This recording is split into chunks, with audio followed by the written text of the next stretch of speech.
Alright, welcome back. It's today's video message from my friend Lilla, a friend of mine who lives around the world. While I'm lying and lonely, and I live in Oklahoma, and it's Sunday, November the 7th, 2021, and this is my video message from my friend Lilla, as I've said, and I'm going to eat lunch while I talk to y'all. So Lilla, if you're watching this, a good life hack if you're broke or like next to broke and have very little money is to go get some chicken sandwiches from the dollar store next to the gas station, and then you go to the gas station and use the microwave at the gas station to heat them up.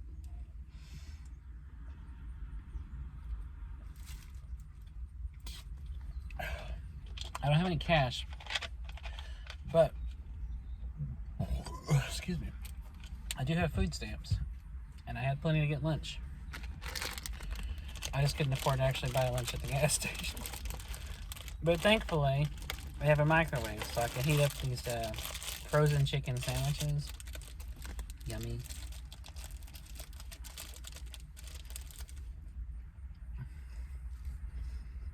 It tastes exactly what you would expect a frozen dollar store chicken sandwich to taste like.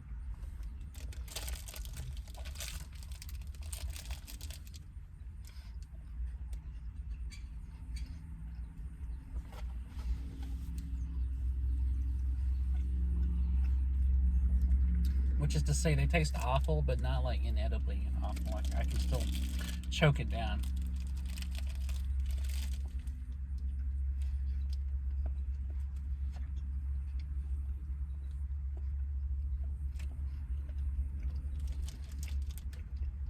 It's straight out of the microwave, so it's burning my fingers just holding it. But also got cashews. And you can't fuck up nuts. Nuts are always good, regardless of what company puts them in a bag. I got the whole cashews here, with 9 grams of protein per serving. Good to know. And half a bag of air. Like you open it and half of the bag is... Bullshit is that. I noticed that's become a thing. Anytime you buy a bag of anything, bag of chips, bag of jerky, bag of nuts, it's half a bag of air, and the other half is whatever is supposed to be in there, like the chips. Like you can buy a big ass bag of like Lay's potato chips, and 60% of the bag will just be air. You're paying full price for a half a bag of chips. That's what I call bullshit. Anyway, it's not really what I wanted to talk about, but, you know, I'm eating. I'm hungry. Kind of naturally came up.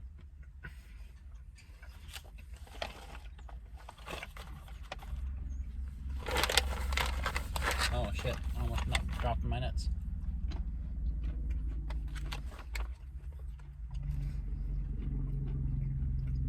What I'm really going to talk about was movies. I've been watching a lot of movies lately because I've been in a slump. I haven't felt like reading as much, so I've been compensating by watching a lot of movies. And I was just going to talk about some of the stuff I've been watching recently. So, last night I watched the movie Haunt, which is an original movie made for Shudder, the streaming service.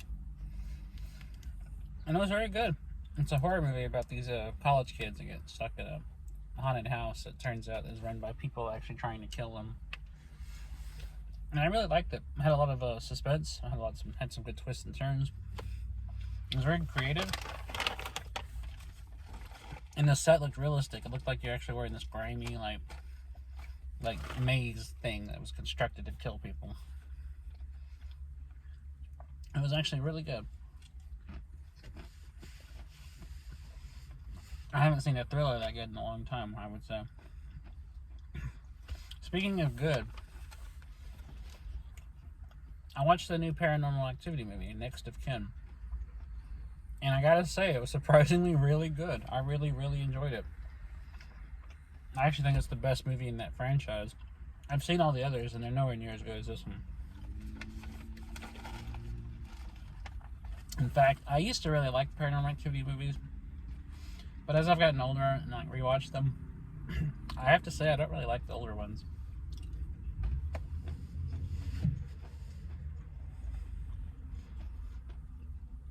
I mean, they're all based on the gimmick of sitting there watching nothing happen for a long period of time, and then something jumps out and spooks you. I used to think that was atmospheric and suspenseful, and now I just see it as a cheap tactic. I actually did a video a long time ago, like a long time ago, reviewing the first few of them, like the first 4 or 5 of them.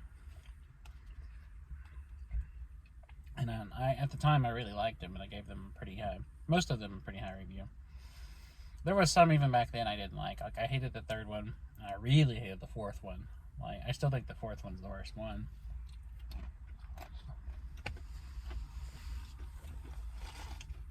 But if you're curious to hear like past Jason's like thoughts on those, you can watch them.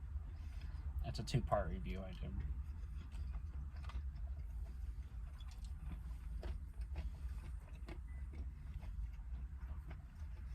But and then I watched a made-for-TV version of Carrie, which was actually really good, despite its low budget and despite some questionable choices in writing and acting.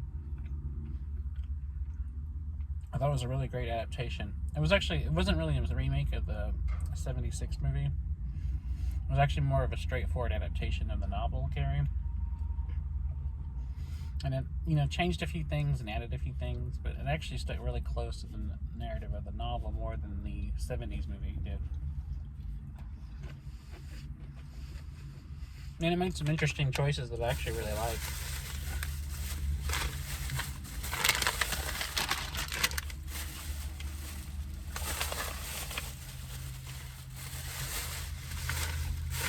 I reviewed it on Letterboxd, which you can follow me on there and see everything I'm watching.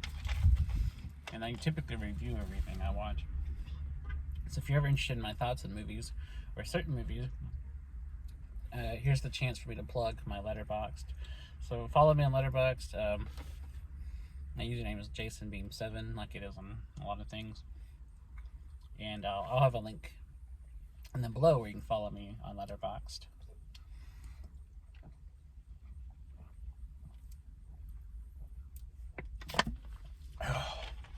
Sweet, sweet Diet Dr. Pepper.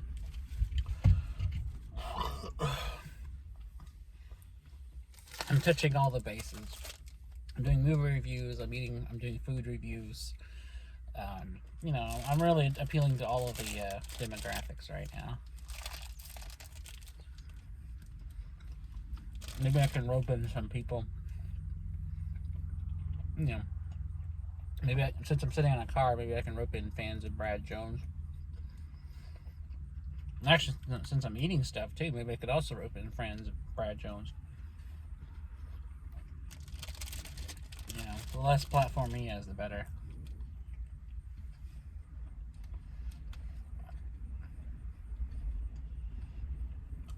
And since I'm talking about movies, maybe I can jump on the movie review bandwagon, and get fans of like Chris Stuckman or Jeremy Johns to start watching me. All those YouTuber guys.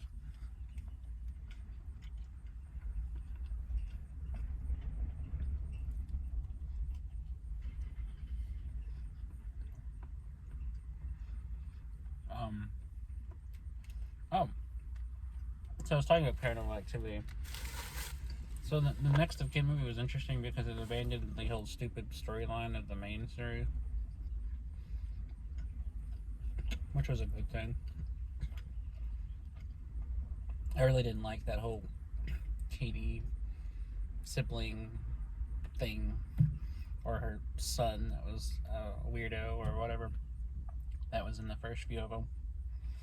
The fifth one, called the Marked Ones, really did try to deviate away from that, but the ending of it like tied everything back to the first one, and I was like, God damn it, you were so close to like breaking out of that stupid storyline. And I saw Ghost mention, but I rarely remember it.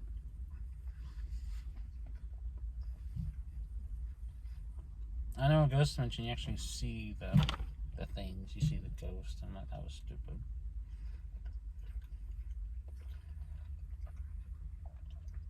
So, long story short, I don't like any of the Paranormal Activity movies except this new one. I would definitely recommend it because I think it's a legitimately good movie, and I think more people would like probably watch it or give it a shot if it didn't have the Paranormal Activity like name attached to it.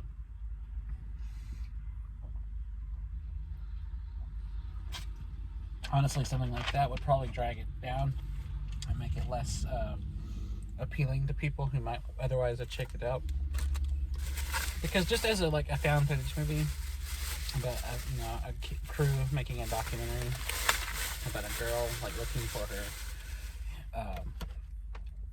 her where she came from and discovering that it's not what it seems. It's great, but since it's called Paranormal Activity, I think a lot of people would be like, "Oh no, not one of those," and not watch it.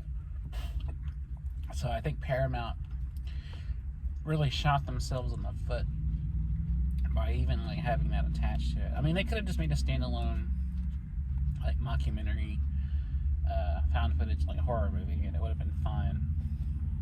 Because it really has like zero, like literally nothing to do with the continuity of the story of the preceding movies. It's like a complete reset, which thank God, because I was so tired. I hated that storyline. Like I was done with it by the second movie, much less the third or fourth one. So I just like fuck that movie. But watch the new one.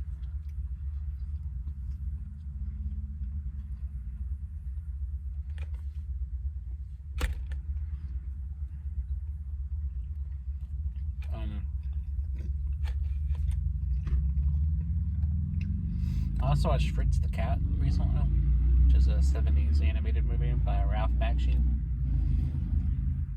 If you don't know who Ralph Bakshi is, he's like a master of animation, and he's a very pioneering voice, and he was kind of one of the first people to like really push animation into like for a mature adult audience. And even though he made movies about talking animals and stuff, they dealt with like social issues and real things that people deal with and inner city life and stuff like that. And this movie was like a satirical story that kind of looked at society of the 60s, like the beatniks and the hipsters and all that stuff, as well as like the cops and who were actually portrayed as pigs, which I think was a great touch, and a bunch of other stuff. It was just kind of like satirizing both the left and the right at the time. And it was actually an adaptation of a famous comic strip by the famous cartoonist Robert Crumb, who's also done a lot of satirical work in the comics field. But Bakshi's one of my favorite filmmakers. He's very unique. He's a very kind of like distinct visual style, and he's known for doing a lot of like rotoscope type movies. Like he made a movie, an adaptation of the Lord of the Rings in the 70s, which was shot entirely with live action actors and then animated over with the rotoscope, and it has a very interesting look to it, and it's a technique he's used a lot. And these days he's gone away from making films, and these days he's painting a lot. He does a lot of artwork. He posts it on Instagram and stuff. I recommend just checking out his movies. He made Fritz the Cat. He made Cool World, which was a combination of live action and animation.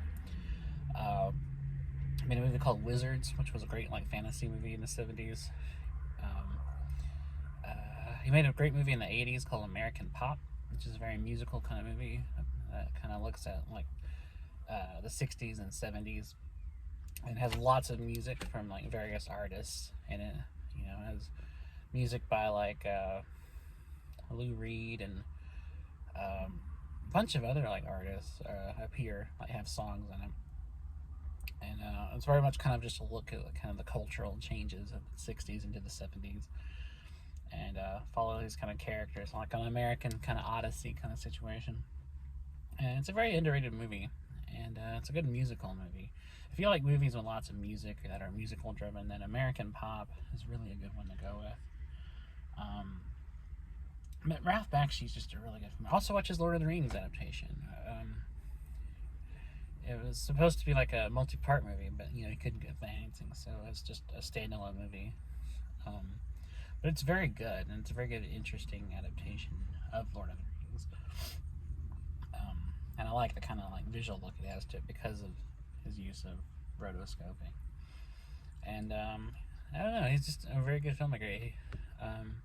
He made some other movies, and I'm trying to think of what they are, or the titles at least. I mentioned Wizards, I mentioned Fritz the Cat, I mentioned American Pop, I mentioned Cool World. Those are the ones I really like think of when I think of him. I can't think of. He made just a couple of others that I'm not drawing a blank on. But his movies are great. Definitely check out Ralph Bakshi's movies. You know, he's an American original and a pioneer of animation, and you know, a really experimental filmmaker.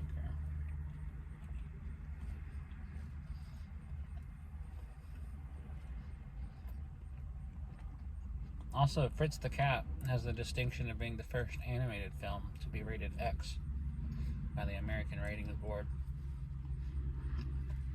And it's obvious why. There's a lot of sex and violence in that movie.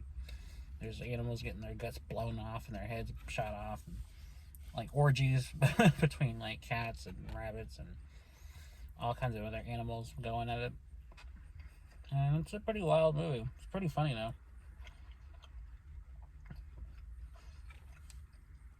Some of the satire is a little insensitive. I would even go as far as parts of it I would say are racist. I don't like that aspect of it, but as a movie overall, you know, if you overlook certain problematic things, it's overall a good movie.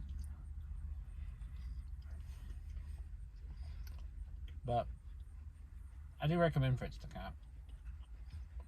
Yeah, if anything, just for its kind of cultural significance in American cinema.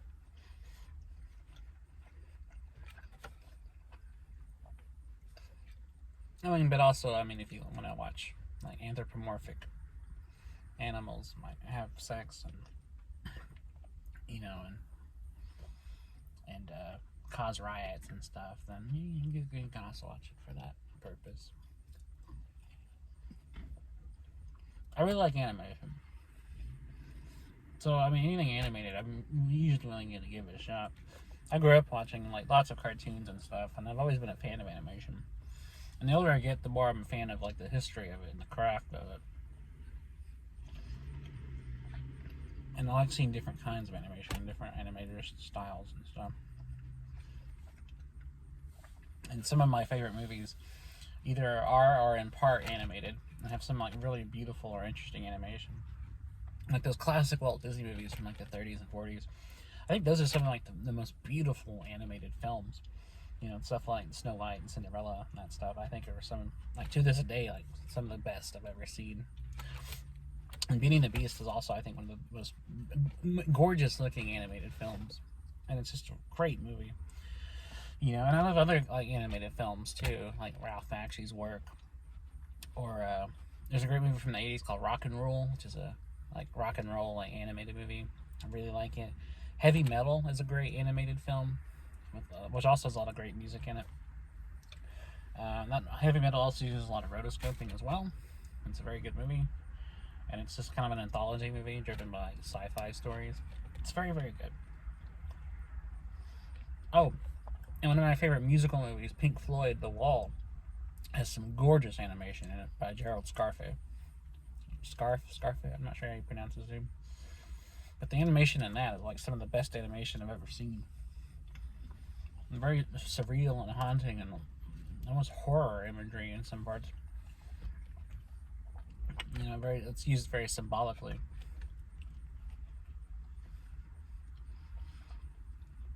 And of course, the classic like cartoons I grew up with. Like, you got the classic Looney Tunes, you got your classic Mickey Mouse cartoon. You got Tom and Jerry, which was done by MGM. And then you have like the stuff that was coming out at the time of growing up. In your classic super cartoons like Rugrats and Wild Thornberrys. And then like Cartoon Network was putting out a bunch of great original cartoons I was growing up with. They were showing stuff like Dexter's Lab, Space Ghost, Coast to Coast, and Johnny Bravo, Courage the Cowardly Dog. A bunch of great, just fantastic animated series. Ed, Edd n Eddy. So many good like cartoons that were coming out as I was growing up. And so having like grown up with all these shows, it really kind of made me a fan of animation and cartoons, and really kind of got me interested in it. And as an adult, I just continue to get more and more interested in it. I think it's the history of it, the medium of it, is like very fascinating to me. And if I had any kind of like artistic talent, I would draw cartoons. I would try to be an animator myself. It frustrates me because I don't have the technical skill to draw things the way I wish I see them. Because I can envision like animated sequences and something I would like to do, but I don't have like the technical know-how to pull it off.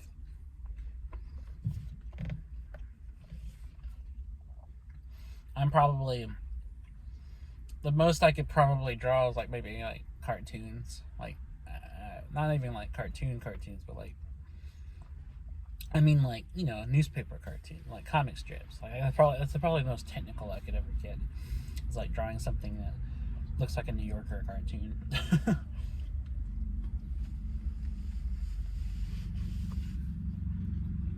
Which I like comic strips too. I mean, comic strips are also amazing.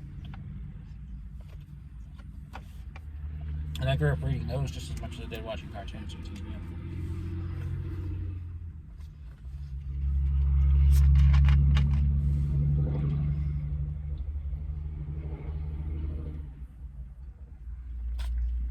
Some of the earliest stuff I was reading, before I even became an avid reader, I regularly read the cartoons in the newspaper, the comic strips.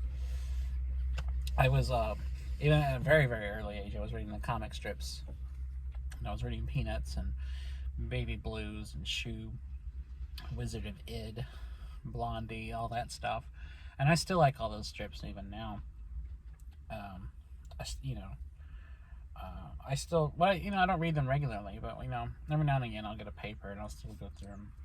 And I still admire the wit and creativity of them,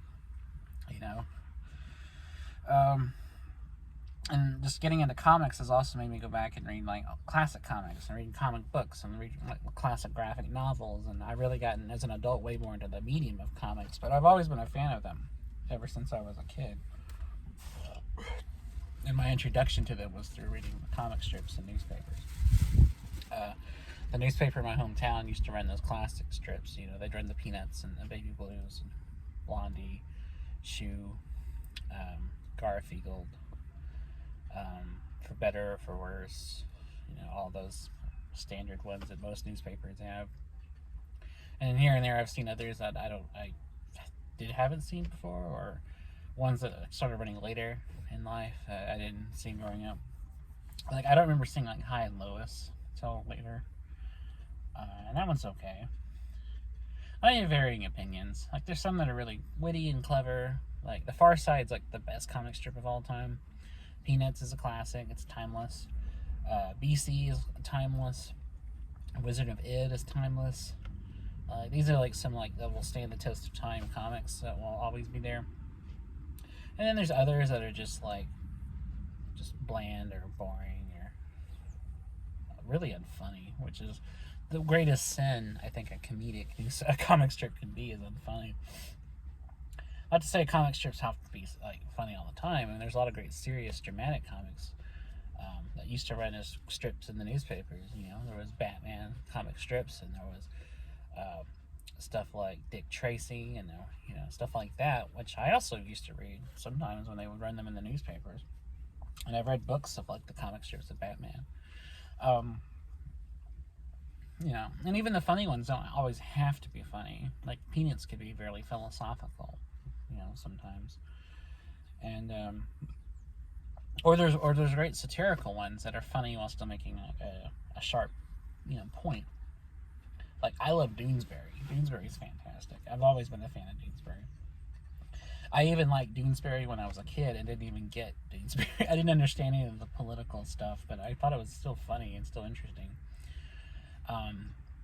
Especially some of Gary Trudeau's like imagery and how he would use certain symbolic characters to stand in for things. And, but as I got older, especially when I was in high school, and I really started getting aware of stuff and started actually keeping up with the news and politics, I really liked it then, because I understood it, one, and two, like, it was like some of the sharpest stuff I'd seen. I'm like, yeah, this guy gets it. he's on the point. And then just getting into that got me into like the classic comics. Read stuff later. Like Watchmen, V for Vendetta, Killing Joke, all that great Alan Moore stuff. Alan Moore is amazing. And reading like Neil Gaiman's Sandman and other Neil Gaiman stuff, like Books of Magic. Got into that stuff. I got into Cerebus for a little while. Read some of the volumes of that. Dave Sims classic, and just kind of anything important or influential I tried to keep up with or go back and read. Alison Bechdel's comics like Fun Home, stuff like that. Who else? I'm trying to think. There's some other great comics writers out there. Oh, I read, or reading like really important or influential graphic novels like Will Eisner's A Contract with God, which is a great graphic novel, and I can see why it's so influential. And of course, reading Chris Ware's Jimmy Corrigan, Smartest Kid on Earth, which is still even today one of my favorite graphic novels. And up to now, I'm trying to stay at least somewhat current by reading some recent stuff, like Hope Larson's charming graphic novel, All Summer Long, which is written for like a middle grade audience, not young adult audience, but it's so good. And that's the kind of comics, or any kind of writing for young adults. It shows that YA can be just as serious, talented, and thoughtful as anything written for an adult audience.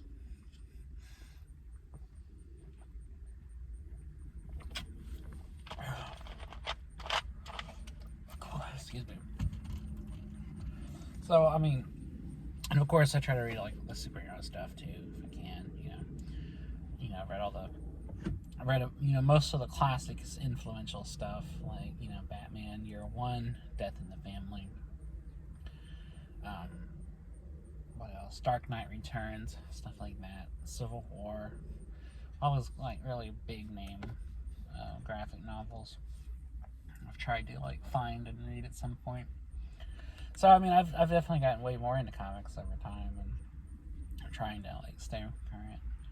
And over time, I found some that are still my favorites even now.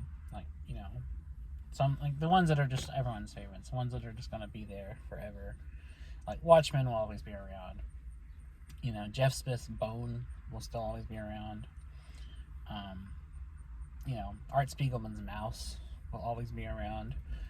These are like important, like serious works of literature, and they're going to stand the test of time. People are going to be reading, the Sandman the way that we now read stuff like Pale Fire. It's always going to be around. It's always, it's going to stand the test of time. It's going to be timeless. Reading the Sandman, which is actually my favorite comic series of all time. I'm always blown away by Neil Gaiman's scope of storytelling and imagination, and his deep philosophical themes that he talks about, and the way he addresses these themes of mortality and fate and the nature of storytelling and why we tell stories.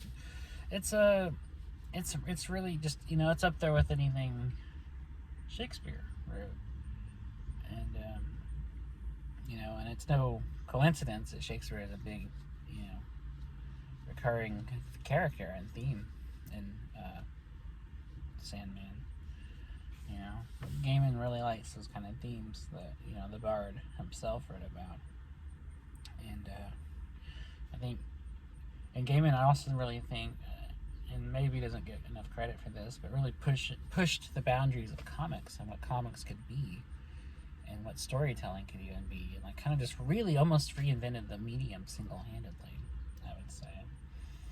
You work like the Sandman is a really, I think even now, an avant-garde like piece, and definitely is up there with any kind of like masterwork of postmodern literature. You know, I think it stands, you know, neck to neck with something like Infinite Jest or Gravity's Rainbow as like being a major postmodern work. So, comic people or haters of comics can suck my dick, because that's just as important in serious writing as anything by Tolstoy.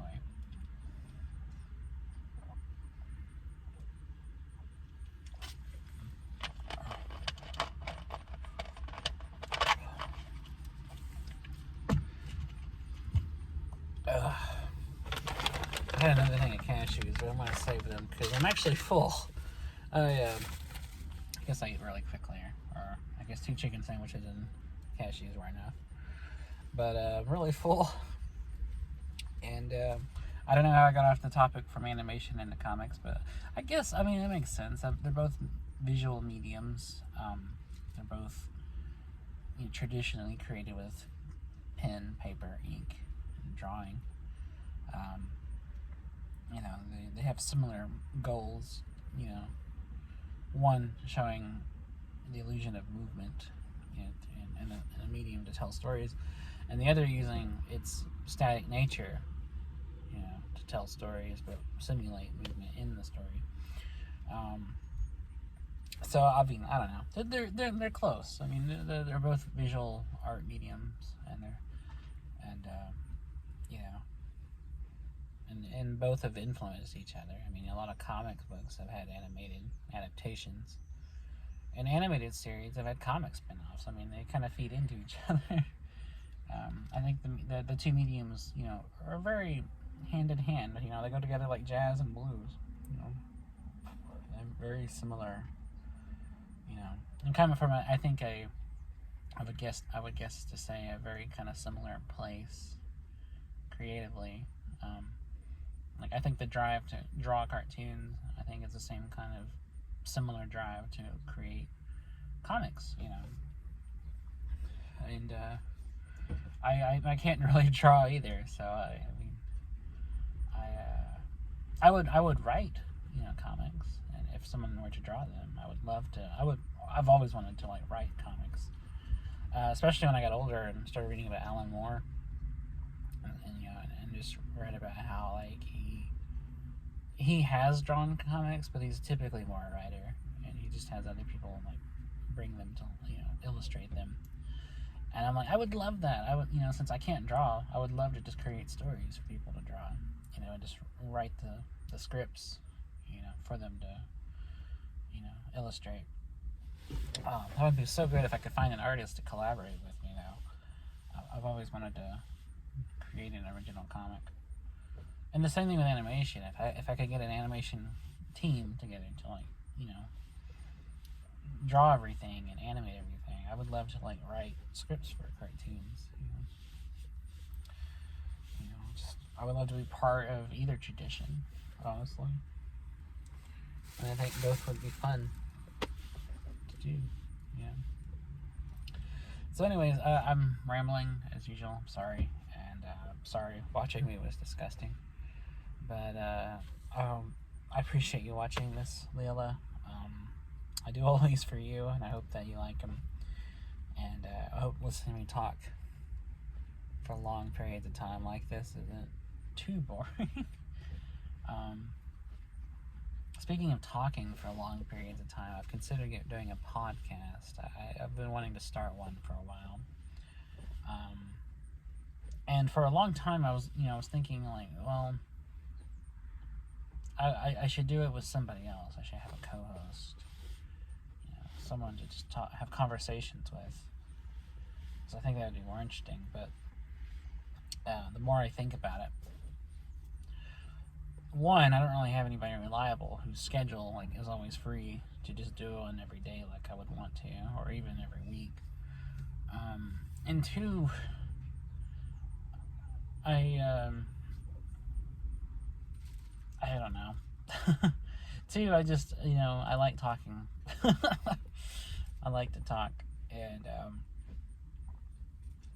I could fill up one just by myself. So I might just do a solo one, just me just rambling on about shit, and hoping other people find it interesting. And maybe I'll even record them from the car. Like similar to these YouTube videos, I'll just record them in the car.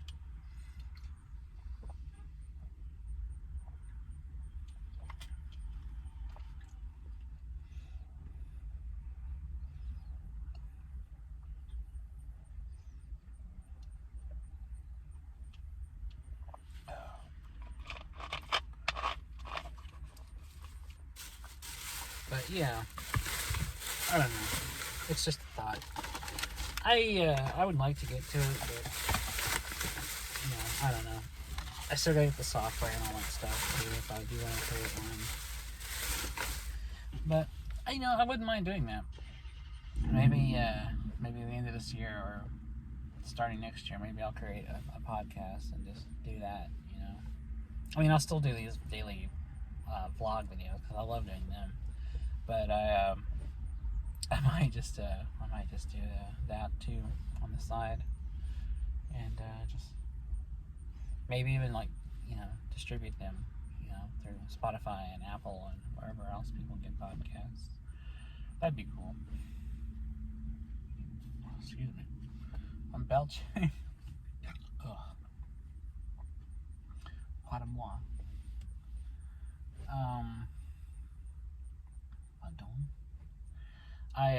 I'm sorry, I'm rambling. But yeah, I'll be back tomorrow to do another one of these videos, like I try to every day. And we'll see how it goes then. And maybe I won't be stuffing my fat face on camera then. You'd think I would learn from the chicken video not to do that, because that looks disgusting. But I gotta be my own bad self. So anyways, thanks for watching, Lilla, and I will do another one of these tomorrow, and I will talk to you then. I hope you have a good night. Take care.